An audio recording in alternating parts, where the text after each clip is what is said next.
guys? It's your boy Stacker Dan, back with another video inspired by one of my co-workers who got a $50 and a Sacagawea dollar back as part of her tip. So I figured, hey, why not put out a little bit of information about that. I was able to educate her on the spot, but let me put out some information on the old YouTube, right?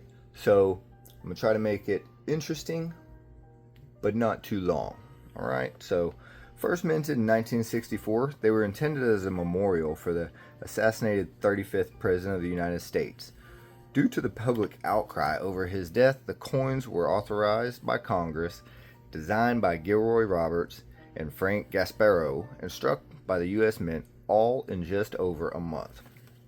It was reported that Roberts and Gasparro went to work on the design the same weekend as the president's body was being flown back to Washington. Roberts designed the obverse, or the front of the coin, with a bust of the president facing left, the word liberty around the top of the coin, and the words "In God We Trust" below the president's bust. Gasparro designed the reverse of the coin, modeled it after the presidential seal with an eagle surrounded by stars, and the United States of America around the top of the coin. The bottom of the reverse has denomination $50 on the lower half of the coin. The Kennedy $50 replaced the Benjamin Franklin $50, which was originally struck in 1948.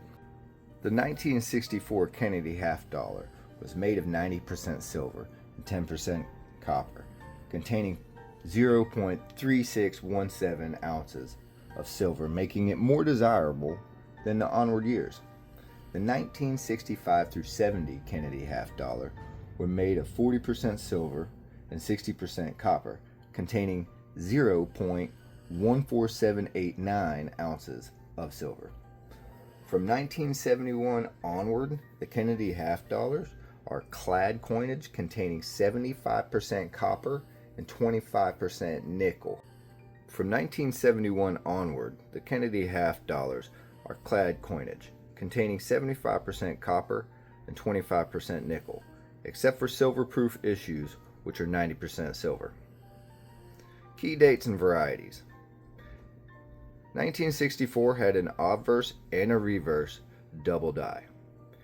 1964 had an accentuated hair proof. A number of them displayed hair detail that is much greater than the average proof strike. 1970D is one of the few key dates, as the mintage of these was much lower than any other 40% silver coin in that series.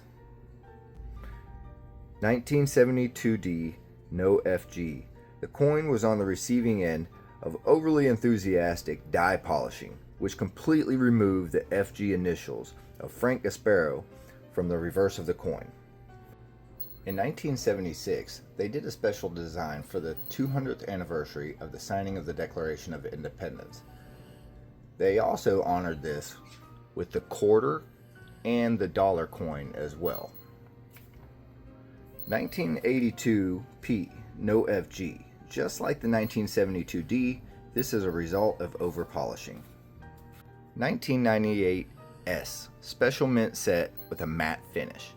Only 62,000 were ever sold, so this is a very low mintage. We also have a special mention to the 2014 gold 50th anniversary Kennedy $50. Other real key dates or varieties in the Kennedy $50 series.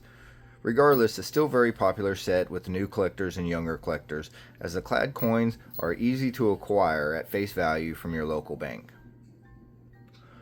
Well, hopefully I didn't keep you guys too long on this. Hopefully I was able to give you guys a little bit of information and throw in a few facts that maybe you haven't heard before. I want to thank you guys for coming. Drop me a comment. Let me know how I can improve my next video, and have a wonderful day.